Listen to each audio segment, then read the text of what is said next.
Ανεξαρτήτων Δημοκρατικών Βουλευτών, κύριο Στατσόπουλος, για 15 λεπτά, κύριε συνάδελφε.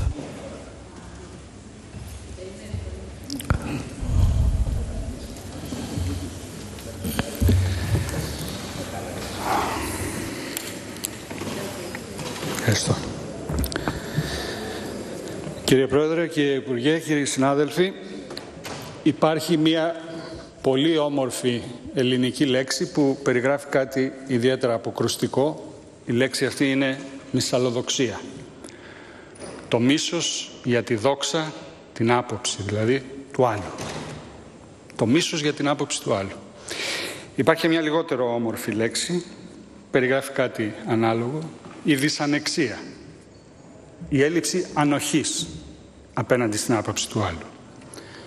Σύμφωνα με μία μελέτη που έγινε πρόσφατα από το Πανεπιστήμιο της Μακεδονίας, σε συνδυασμό με το Πανεπιστήμιο του Χάρβαρντ, ο ελληνικός λαός, ένα μεγάλο τμήμα του ελληνικού λαού, όχι όλος για να είμαστε δίκαιοι, παρουσιάζει συμπτώματα και μυσαλλοδοξίας και δυσανεξίας και συνωμοσιολαγνίας.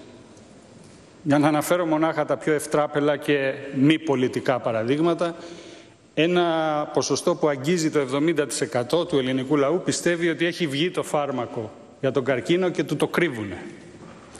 Ένα ποσοστό πάνω από το 30% ή γύρω στο 30% πιστεύει ότι μας ψεκάζουν. Ένα αντίστοιχο ποσοστό πιστεύει ότι οι Αμερικανοί δεν προσεδαφίστηκαν ποτέ στη σελήνη και ότι όλο έγινε σε ένα στούντιο του Hollywood. Όλες αυτές είναι απόψεις. Και απέναντι σε αυτές τις απόψεις, όσο ανόητες, αιμονικές ή απλώς ηλίθιες κι αν είναι, εμείς θα πρέπει να δείξουμε ανοχή.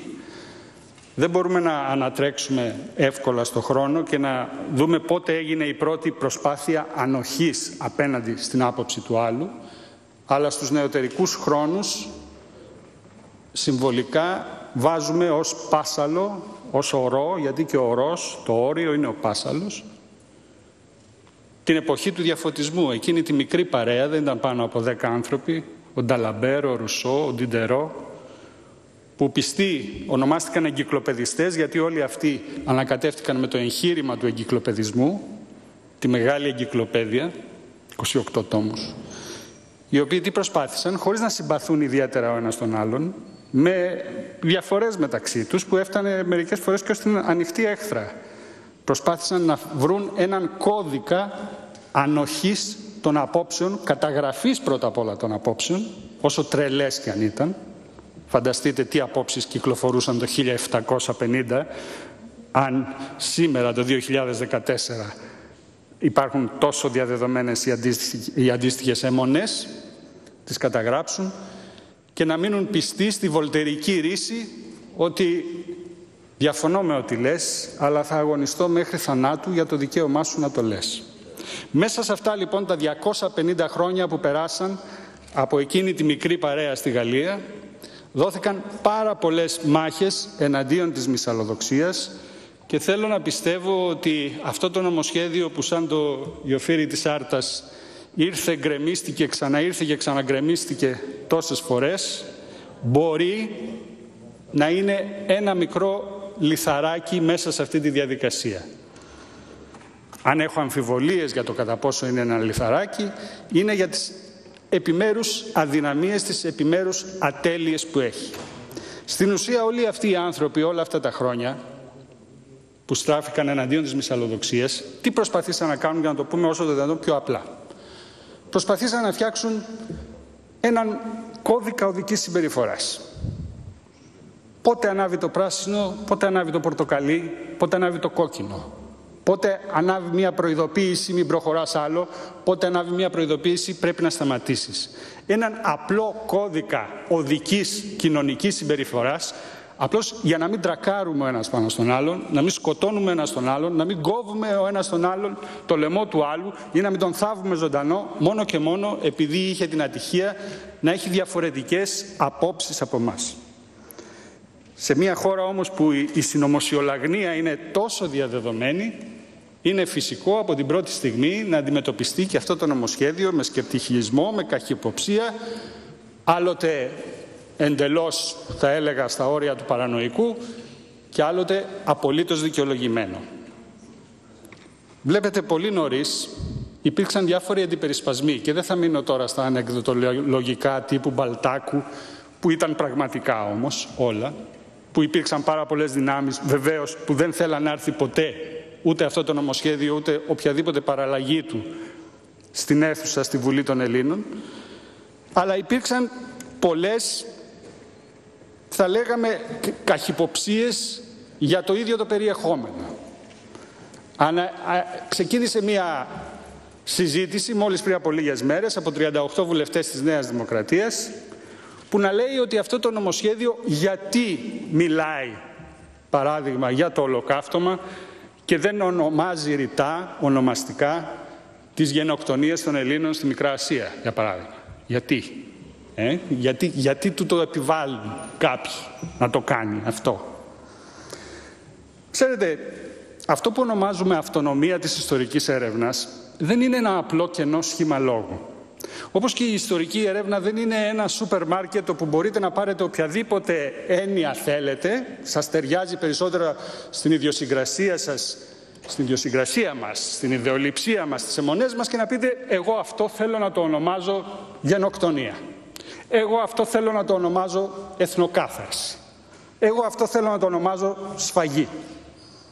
Θα συμφωνήσουμε όλοι, φαντάζομαι, σε αυτή την αίθουσα ότι μιλάμε για μαζικές σφαγές. Δεν μιλάμε για απεριόριστους ποταμούς αίματος και οδύνης. Σε αυτό συμφωνούμε. Αλλά χωρίς να θέλω να κάνω το μαθητευόμενο ιστορικό, το μαθητευόμενο μάγο, θα σας έλεγα ότι μία ειδοποιώς διαφορά της εθνοκάθαρσης από την γενοκτονία είναι ότι η εθνοκάθαρση έχει εδαφικό προσδιορισμό, ενώ η γενοκτονία δεν έχει. Γενοκτονία σημαίνει καθάρισε, εξόντισε, αφάνισε από προσώπου γης όλους τους Εβραίους. Αυτό είναι γενοκτονία. Όλους τους Τσιγκάνους. Αυτό είναι γενοκτονία. Καθάρισε, αφάνισε, σκότωσε, ανασκολόπισε όλους τους Έλληνες της Μικράς Ασίας, όλους τους πόντιους ελληνικής καταγωγής από τον Πόντο. Αυτό είναι εθνοκάθαρση. Δεν σημαίνει τίποτα, δεν γίνεται συμψηφισμός οδύνης, ώστε το ένα μαρτύριο να είναι μεγαλύτερο, το άλλο μικρότερο και εμείς εθνικά να νιώθουμε ρηγμένοι που δεν μιλάνε για γενοκτονία στη Μικρά Ασία, αλλά μιλάνε για εθνοκάθαρση. Το χειρότερο απ' όλα όμως είναι, και εδώ θα συμφωνήσω με ανθρώπους με τους οποίους κατά τα άλλα διαφωνώ σχεδόν στα πάντα, το χειρότερο απ' όλα είναι τον ορισμό του τι είναι εθνοκάθαρση και το τι είναι γενοκτονία να την πάρουμε από τα φοιτητικά αμφιθέατρα και να την πάμε στα δικαστήρια. Και οι αντίστοιχοι δικαστές, με την αντίστοιχη ο καθένας δικιά του παιδεία, τη δικιά του σκευή από το σχολείο, να μπορεί να βλέπει πίσω από οποιαδήποτε μαζική σφαγή να ορίζει αν ήταν γενοκτονία και αν εσύ καλοβούλος ή κακοβούλος, κύριε Υπουργέ, αυτός ο προσδιορισμός, κακόβουλος, λες και έχουμε κάποιο τρυπάνι και μπορούμε να βρούμε την καλή και την κακή βούληση πίσω από κάθε σκέψη, κάθε σκέψη που θα γραφτεί μέσα κατά τη διάρκεια της ιστορικής έρευνας. Δεν μπορούμε να το κάνουμε αυτό. Για να μην επεκταθώ, αρχίσω να απεραντολογώ και να επεκταθώ στο πόσο κακές παρενέργειες είχαν πολλές καλόβουλες σκέψεις στο διάβα της ιστορίας. Σήμερα, το είπε και η Βασιλική Κατριβάνου προηγουμένως, στην Εφημερίδα των Συντακτών, ήρθε μία έκκληση από 139 ακαδημαϊκούς όλου του πολιτικού φάσματος, Έλληνες ιστορικούς επιστήμονες, που τι λέει, αφαιρέστε το άρθρο 2 από αυτό το νομοσχέδιο. Μην δώσετε στη δικαιοδοσία των δικαστηρίων να μπορούν να επιβάλλουν τι και πώς θα χαρακτηρίζουμε στο πλαίσιο της έρευνας εμείς μία από τις πάρα πολλές δυστυχώς σφαγές στο διάβα της παγκόσμιας ιστορίας. Δεν μπορεί να το κάνει το δικαστήριο, δεν πρέπει να το κάνει το δικαστήριο και ξέρετε και κάτι, μπορεί να έχει και τα αντίθετα αποτελέσματα. Ένα παράδειγμα μόνο θα σας πω, ο David Irving είναι ένας Άγγλος ιστορικός, φιλοναζί, από αυτούς που ονομάζουν αναθεωρητές, δηλαδή από τους αρνητές του ολοκαυτώματος, ο οποίος όταν τόλμησε να πάει στην Αυστρία, φυλακίστηκε. Με το που τον πιάσαν από το αεροδρόμιο, φυλακίστηκε. Έμεινε 1,5 χρόνο στη φυλακή, ως αρνητής του ολοκαυτώματος. Ποια ήταν η συνέπεια αυτή? Οι ιδέες του μήπως είναι σε καταστολή? Όχι, θέργεψαν. Ο κάθε ένας συνωμοσιολάγνος από αυτούς που είπαμε ότι έχουμε σε πληθώρα στη χώρα μας, πίστεψε ότι δεν είναι παρά μία συνωμοσία του εβραϊκού λόμπι εναντίον των αρνητών του ολοκαυτώματος. Και να που διώκονται, να που μπαίνουν φυλακή. Δεν πρέπει να τους κάνουμε ένα τέτοιο δώρο.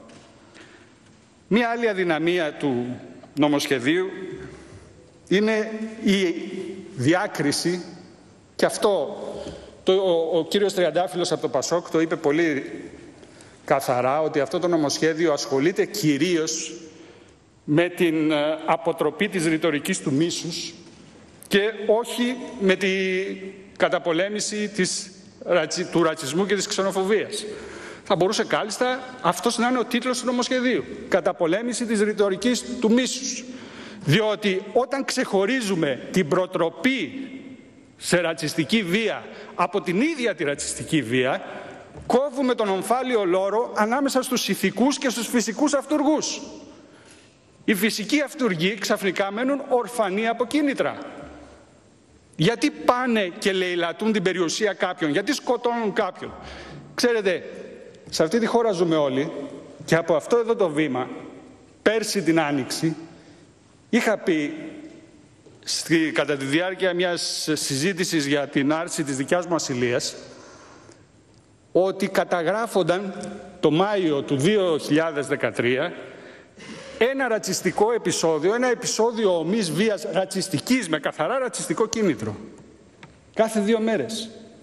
Αυτό το έλεγε το Συμβούλιο της Ευρώπης, στο οποίο ήμουν μέλος εκείνον τον καιρό, το έλεγε το Παρατηρητήριο του Ελσίνκη, το έλεγε ο ΟΗΕ, το έλεγαν όλοι οι διεθνείς οργανισμοί, οι οποίοι δεν είχαν καμία προσωπική σκορδοκαΐλα εκείνον τον καιρό εάν θα στιγματίσουν ή θα διώξουν τη Χρυσή Αυγή. Σε μια εποχή που η Χρυσή Αυγή αλώνιζε, σε μια που έκανε πογκρόμ στις λαϊκές αγορές, αλλά φαίνεται τα έχουμε ξεχάσει όλα αυτά. Εμείς τουλάχιστον όμως που ήμασταν στο Συμβούλιο της Ευρώπης, και εννοώ η κυρία Πιπηλή, η κυρία Μπακογιάννη, η κυρία Κανέλη από το ΚΚΕ, είχαμε πάει στα κέντρα κράτησης εκείνο τον καιρό και είχαμε δει την παράλληλη πραγματικότητα, την οποία ξαφνικά όλοι όσοι δεν θέλουν αυτό το νομοσχέδιο είναι σαν να μην υπήρξε ποτέ στην Ελλάδα. Η αθλιότητα των κέντρων κράτησης, η οποία συνεχίζεται μέχρι σήμερα, και ο τότε Υπουργός Προστασίας του Πολίτη, ο κύριος Δένδιας, είχε δεσμευτεί ότι θα κλείσει ορισμένα από αυτά, ήταν η καθημερινή και είναι η καθημερινή πραγματικότητα. Δεν μπορούμε λοιπόν να αποσπάσουμε την ίδια τη βία, τους φυσικούς αυτουργούς της, από εκείνους που την προκαλούν. Και θεωρώ πολύ αξιέπαινο και το επισημαίνω ότι για πρώτη φορά μιλάτε και για κολλασμό του διαδικτυακού εγκλήματος. Γιατί ξέρουμε πολύ καλά τι κάναν όλοι αυτοί οι λεβέντες. Είχαν διαδικτυακό τόπο με έδρα στο εξωτερικό και κάνανε εξωασφαλούς, ξέροντας ότι δεν θα διωχθούν ποτέ από τη δίωξη ηλεκτρονικού εγκλήματος. Σωστά λέτε όταν ο δράστης είναι στην Ελλάδα, αλλά ο διαδικτυακός τόπος είναι στο εξωτερικό, ή τούμπαλιν. Ο δράστης είναι στο εξωτερικό, αλλά ο διαδικτυακός τόπος της ρητορικής του μίσους είναι στην Ελλάδα, πρέπει να διώκεται. Ένα τελευταίο σχόλιο. Νομίζω όταν θα κάνουμε τη συζήτηση κατά άρθρο θα έχουμε την ευκαιρία να επεκταθούμε. Για το Σύμφωνο Συμβίωσης. Το συνδέω, το παντρεύω με αυτό που είπα στην αρχή για τη μυσαλλοδοξία. Υπάρχουν άνθρωποι ανάμεσά μας που ποτέ δεν θα συμφιλειωθούν με τις δικές μας ιδέες και με τις δικές μας αξίες. Ποτέ. Ούτε εμείς με αυτούς. Ο στόχος δεν είναι να κάνουμε όλον τον κόσμο να πιστεύει αυτό που πιστεύουμε εμείς. Ο στόχος δεν είναι να βγαίνουν οι δικές μας απόψεις από τα χείλη όλων. Ο στόχος είναι να μπορέσουμε ακόμα και εκείνους που το αξιακό του σύστημα, η δικιά τους προσωπική συμπεριφορά, ο ιδιωτικός τους βίος, η κρεβατοκάμαρά τους είναι εντελώς διαφορετική από τη δική μας και από τις αξίες που έχουμε για τη δική μας, να έχουν βάσει του αστικού δικαίου τα ίδια ακριβώς δικαιώματα με εμάς. Διότι όταν δεν τα έχουν, κύριε Υπουργέ, και εκεί υπησέρχεται από την πίσω πόρτα ο ρατσισμός, όταν δεν τα έχουν, πάνε να πει ότι τους δακτυλοδείχνουμε ως ιδιαίτερους, ως αφύσικους. Ο εκπρόσωπος του Χριστιανοδημοκρατικού Κόμματος, μετά την περίφημη ρίση του αρχηγού του πριν από λίγες μέρες, είπε ότι δεν θα διδάξουμε στην ελληνική κοινωνία ότι η αρσενοκητεία είναι φυσιολογική, άρα είναι αφύσικη. Άρα αφού είναι αφύσικοι, και αυτοί που είναι αρσενοκήτες δεν πρέπει να έχουν αστικά δικαιώματα. Δεν πρέπει να έχουν κληρονομικά δικαιώματα, δεν πρέπει να έχουν το δικαίωμα να έχουν ένα σύντροφο, το σύντροφό τους όλη τη ζωή. Δεν μπορούν να έχουν ακόμα, ρε διάολο, και το δικαίωμα του διαζυγίου. Γιατί δηλαδή πρέπει να καταδικαστούμε στο γάμο μονάχα οι ετεροφιλόφιλοι? Δεν το κατάλαβα. Και να απαλλαγούν οι υπόλοιποι. Τέλος πάντων, πέρα από τα αστεία, το σύμφωνο συμβίωσης θα έπρεπε να είναι ένα εκ των όνου κάνευ. Χαίρομαι που το ΠΑΣΟΚ το φέρνει ως τροπολογία, δηλαδή χαίρομαι που ένας εταίρος τουλάχιστον στη συγκυβέρνηση καταλαβαίνει ότι δεν έχει να κάνει με τον τρόπο ζωής, όπως και το να έχω εγώ διαφορετικές απόψεις από κάποιον άλλον και να ονομάζω εθνοκάθαρση αυτό που ο άλλος ονομάζει στη γενοκτονία, δεν σημαίνει ότι εγώ ξαφνικά σβήνω μία σφαγή και την αποδέχομαι. Είναι ένα μικρό λιθαράκι, ελπίζω, με τις αλλαγές που θα γίνουν, και γι' αυτό επαφίεμαι να σας πω ποια θα είναι η στάση η τελική απέναντι στο νομοσχέδιο, αλλά πιστεύω ότι αυτό το νομοσχέδιο ακόμα έχει το ζωτικό χρόνο ως την Παρασκευή να γίνει ένα πραγματικό λιθαράκι κατά της μυσαλλοδοξίας σε αυτή τη χώρα. Σας ευχαριστώ. Και εμείς ευχαριστούμε. Ολοκληρώθηκαν οι ομιλίες των οδικών αγορητών.